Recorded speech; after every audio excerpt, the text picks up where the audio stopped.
दोस्तों, मैं अमोल का सर आपका स्वागत करता हूं। दोस्तों, आज के इस लेक्चर में हम लोग इकोनॉमिक्स के कुछ इंपॉर्टेंट क्वेश्चन डिस्कस करने वाले हैं, जैसे कि आपने थंबनेल में और डिस्क्रिप्शन में देख ही लिया होगा। दोस्तों, आज जो हम इंपॉर्टेंट क्वेश्चन करने वाले हैं दैट इज क्वेश्चन नंबर आपका जो है वो question number 4। Yes, 4 marks each, यानी 3 लिखने तो 12 मार्क्स का क्वेश्चन हो जाता है।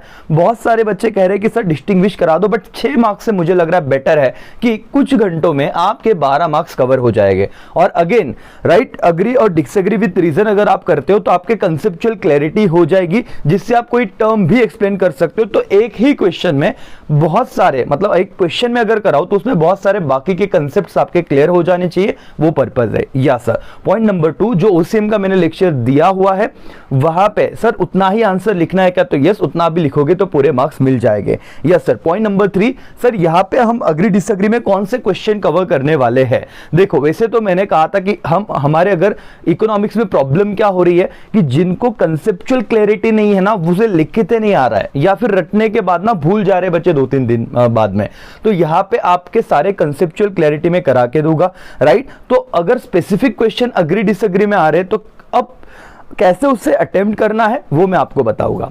नाउ और एक सवाल इसी बीच आ जाता है कि सर कितने पॉइंट्स लिखने हैं? पहली बात तो क्वेश्चन नंबर 4 कर रहे हैं, यानी 3 आपको लिखने हैं, 4 मार्क्स ईच है, तो 12 मार्क्स का कवर हो जाने वाला इस लेक्चर में। लेकिन एंड तक आप बने रहो दोस्तों, डेफिनेटली आपको सारी चीजें समझेगी। Now point number 2, sir question number 4 में कोई भी 4 बातें हैं तो आपको उसमें से राइट, यहां पे जैसे आप देखोगे कोई भी 5 में से आपको अगर 3 क्वेश्चन अटेम्प्ट करने हैं तो 5 क्वेश्चन सर अगर मैं देखूं, यहां पे माइक्रो इकोनॉमिक्स का एक क्वेश्चन है, अगेन माइक्रो इकोनॉमिक्स का एक क्वेश्चन है, और 3 मैक्रो के यहां पे आगे है करके। तो यहां पे आपको अगर मैंने ये क्वेश्चन इस पर्टिकुलर क्वेश्चन नंबर में जो आने वाले है वो अगर मैं आपको यहां से करा के जो आपका क्वेश्चन बैंक आ चुका है सारे क्वेश्चन, और मुझे तो लगता है अगर क्वेश्चन बैंक दिया है, ऑलरेडी पेपर सेट हो चुका है, तो इन आपको 25-30 क्वेश्चन में से ना डेफिनेटली 3 क्वेश्चन तो मिल ही जाने चाहिए दोस्तों। तो इसीलिए पूरे शिद्दत से इतने क्वेश्चन कर लेना, आपका काम हो जाएगा, right. Yes, okay. Now sir, लेकिन कितने पॉइंट लिखने? Pay attention.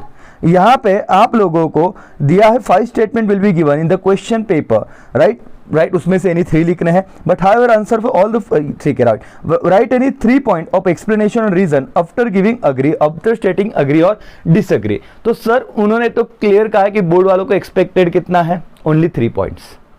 अग्री लिखो, डिसएग्री लिखो और उसका रीजन दे दो। सर ये क्यों अग्री हम इस, सर क्यों डिसएग्री है? बच्चे बोलते हैं सर अगेन 6, 7, 8 पॉइंट लिखे क्या? पॉइंट अगर बन रहे हैं, टाइम अगर है और इस बार आपको आधा घंटा एक्स्ट्रा दिया है तो आप डेफिनेटली लिख सकते हो, नहीं तो बहुत बार बच्चों के पेपर ही नहीं कंप्लीट होते थे।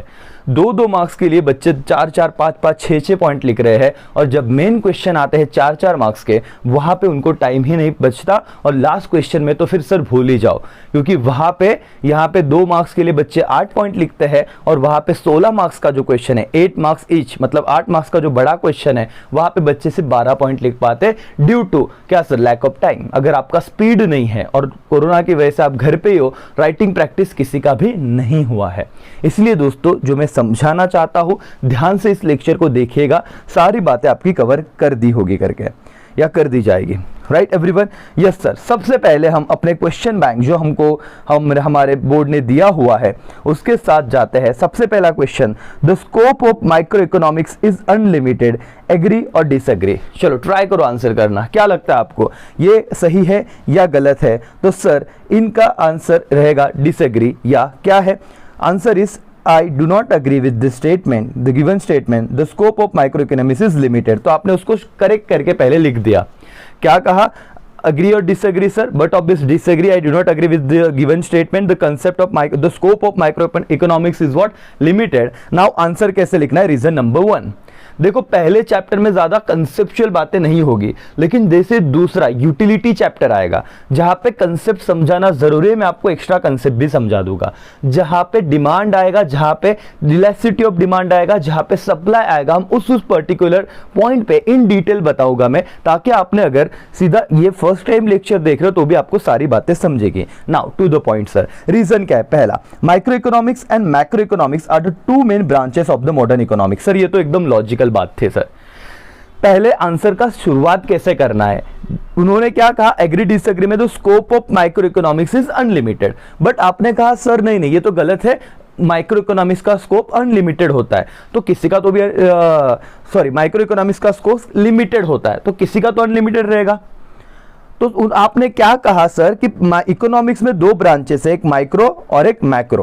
The term micro is derive from the Greek word micros which means small और मिलियंथ पार्ट। तो अब यहाँ पे देखना ध्यान से, जब स्टूडेंट ये लर्न कर रहे हैं, अब ये पॉइंट तो बहुत ही सिंपल पॉइंट है करके सर, कि इकोनॉमिक्स जो माइक्रो टर्म है कौन से वर्ड से डिराइव हुआ है, तो ग्रीक वर्ड, और माइक्रोस का स्पेलिंग देखो MIK है, ROS, तो एक के है। यहाँ पे इतना सिली मिस्टेक करते बच्चे और मार्क्स गवा देते हैं। एनीवेज सेकंड पॉइंट हुआ, yes sir, micro economics deals with the small part of the national economy. चलो ये भी बात हो गया सर, सिंपल सा पॉइंट था। Now third point is what, fourth point is study the individual economic units such as individual consumer, individual producer, individual firm and the price of particular commodity or factor etc. क्या कहा है sir, again ये language जब आपने micro economics का पहला chapter पढ़ना चालू किया होगा इकोनॉमिक्स का, राइट, तब यही डेफिनेशन में यही चीजें आपने पढ़ी थी। In simple term it examine of the tree and not the forest. Again एक पॉइंट बढ़ा दिया कि हम पूरे जंगल में, जब पूरे जंगल का स्टडी करेंगे तो हो जाएगा, फॉरेस्ट का स्टडी करेंगे तो मैक्रो एनालिसिस, लेकिन उसमें से सिर्फ एक पर्टिकुलर ट्री का स्टडी करें तो क्या होगा, micro analysis sir. Yes sir, okay, the scope of micro economics is limited only to what individual unit underline and it doesn't deal with nationwide economic problem like inflation, deflation, balance of payment, poverty, unemployment, population, economic growth etcetera. तो sir ये जितने भी point दिए वो national, मतलब ये macro के point है, इसके साथ माइक्रो इकोनॉमिक्स डील नहीं करता। Hints the scope of micro economics is what, limited. Sir इतने सारे पॉइंट, यहाँ पे 8 पॉइंट दे दिए, 4 मार्क्स को इतना लिखे क्या, जहां पे एक्सप्लेनेशन बढ़ रहा है आप डेफिनेटली लिख सकते हो।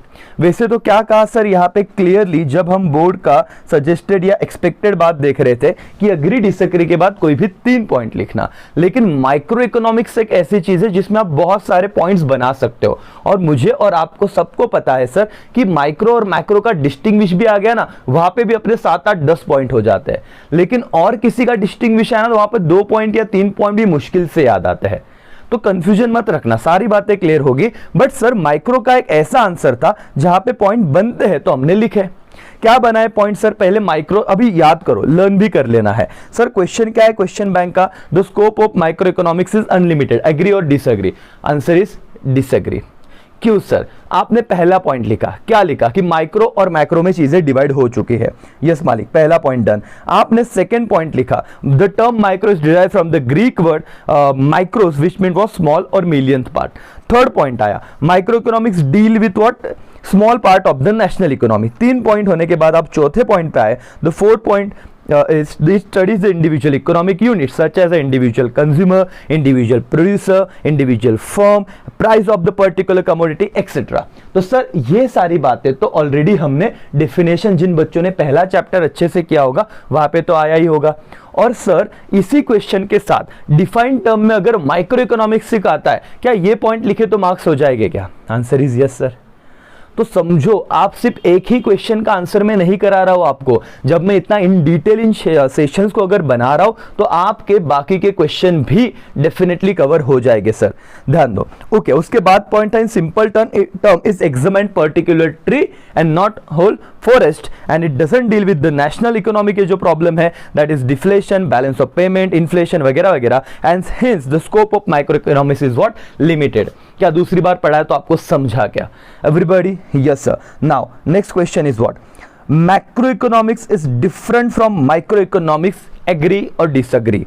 क्या लगता है आपको सर, मैक्रो और माइक्रो ये दोनों अलग अलग है, एक दूसरे से डिफरेंट है, इस पे क्या आपका ओपिनियन है सर? तो देखो आप लोग लिखना कि but obvious I agree with this statement, और क्या करोगे आप लोग, डिफरेंस के जो पॉइंट आपने अब तक लर्न किए हैं, जो आपको अब तक समझा है, और बहुत सारे बच्चों को तो इजीली ये चीज समझ भी जाती है, एक बार पढ़ लेते हैं मेरे साथ, पढ़ लो करके ताकि आपको इजीली समझ जाए। Micro economics deals with the small part of the national economics whereas the macro economics analyse the entire economy. Sir micro economics particular चीज के साथ डील करता है, वेयर एज वो एंटायर इकोनॉमी के साथ डील करेगा। आगे, studies the individual unit such as individual consumer, individual producer, individual firm and the price of the particular commodity. तो ये वही लाइन हो गया जो हमने अभी अभी थोड़ी देर पहले माइक्रो में एक्सप्लेन किया था या समझा था। और ये क्या था macro economics? It deal with the total employment, national income के साथ मैक्रो इकोनॉमिक्स डील करता है, नेशनल आउटपुट के साथ मैक्रो इकोनॉमिक्स डील करता है, total investment, total consumption, total saving. Sir ये सब बातें लिखे क्या? कोई जरूरत नहीं है, आप सिर्फ बेसिक लिख दो कि micro economics deal with the small part of national economy and study the individual income, individual consumer का जो भी है, इंडिविजुअल प्रोड्यूसर, इंडिविजुअल फर्म, ये price of the particular commodity, इतना लिख दो। उसमें से 1-2 पॉइंट कम लिखा तो भी चलेगा, एक्सेट्रा। एंड वैसे ही मैक्रो में लिखना इंटायर इकोनॉमी और national income, national output, total investment, इतने पॉइंट लिखे तो भी चलेगा। Point number 2, micro is the study of micro variable, वासर, and macro is the study of macro variable. फालतू इजी पॉइंट्स है, कुछ दम नहीं था। ओके, micro economics use slicing method, मतलब टुकड़ों में, एक यूनिट को पहले हम टुकड़ों में डिवाइड करते हैं, स्लाइसिंग, और फिर उस पर्टिकुलर यूनिट को स्टडी करते हैं। Whereas macro economics use the lumping method. ये ऑब्जेक्टिव आपका कवर हो रहा है सर। क्या हो रहा है? ऑब्जेक्टिव आपका रिवाइज हो रहा है, समझो ध्यान से। Micro economics uses which method? Slicing method. And macro economics uses which method? Lumping method. सब होशियार बच्चे, सबने ये चैप्टर पढ़ा है, आई नो सर। मैं सीधा आगे के पॉइंट्स भी लेके जाता हूं, तुमको समझता कितना easy economics out of marks लाने के लिए, बट पहले जो बेसिक बात है वो तो रिवाइज कर ले। लंपिंग मेथड कौन सा है, माइक्रो या मैक्रो? बताओ, चलो आंसर दो, सही या गलत कोई तुमको नहीं सुन रहा है। लंपिंग मेथड क्या किधर यूज होता है, माइक्रो या macro? Sir answer is macro. And slicing method micro, yes. Okay, micro के बारे में बात करते हैं। Micro economics analysis based on the partial equilibrium, again objective में ये चीज आ जाती है। It neglect the interdependence between the economic variable. And macro economics analysis based on the general equilibrium analysis. इतना ही पॉइंट लिखा तो भी चलेगा। पार्शियल इक्विलिब्रियम क्या है? माइक्रो। जनरल इक्विलिब्रियम क्या है? मैक्रो। अगेन ऑब्जेक्टिव अगर आए तो आपका मार्क्स खत्म हो जाएगा। The scope of micro economics is narrow और लिमिटेड। देखो अग्री डिसएग्री, ऊपर का क्वेश्चन का आंसर आ जाता आपको, 1 मार्क्स तो मिल जाता, यस और नो सर। तो माइक्रो इकोनॉमिक्स का स्कोप क्या है? नैरो और लिमिटेड है, where scope of macro economics is wide. It deals with the microeconomics deals with the determination of factor price as well as price of goods and services. Hence, it is also called as price theory. Okay, and the macroeconomics determine the level of national income and employment and what cause fluctuation in them. Hence, it is called the theory of income and employment. Sir क्या करें? अगर पूरी बात नहीं याद रह रही ना तो इतना लिखना, ये प्राइस थियरी है माइक्रो, और ये क्या है? इनकम एंड एम्प्लॉयमेंट का थियरी है। आई रिपीट सर, क्या वापस 1 मार्क्स का सवाल है। मेरे साथ ये जो लेक्चर देख रहे हैं ऐसे समझो कि ऑब्जेक्टिव रिवाइज कर रहे हो सर, लेकिन अपने आप डिस्टिंग्विश के पॉइंट भी बन रहे हैं सर। कौन सा प्राइस थियरी में आएगा? माइक्रो। कौन सा जनरल बोलते हैं ना theory of income and employment में आएगा? That is a macro. Yes sir. क्या खत्म हो गया? यस मालिक। क्वेश्चन क्या था सर? क्वेश्चन ये था macro economics is different from micro economics. True, agree और डिसएग्री? तो आपका आंसर आना चाहिए एग्री। यहां तक समझा सर? पहले 2 क्वेश्चन में कोई दम नहीं था और कोई कंसेप्ट मतलब ज्यादा डिटेल में नहीं थे, वहां पे सिर्फ एक्सप्लेनेशन की बात आएगी। अब लेकिन अगर आपने ये 2 क्वेश्चन देखे, the scope of micro economics is unlimited, answer is disagree. और 7 पॉइंट आपको भी अभी आंखें बंद की तो शायद याद आ रहा होगी, हाँ 4-5 तो लिख ही दोगे। वैसे ही अगर सेकंड क्वेश्चन आया कि macro is different from micro economics, yes sir agree, and then after उनका डिस्टिंग्विश भी लिखा तो भी चलेगा। आंसर समझा कैसे लिखना है? Yes sir. Now question number 3,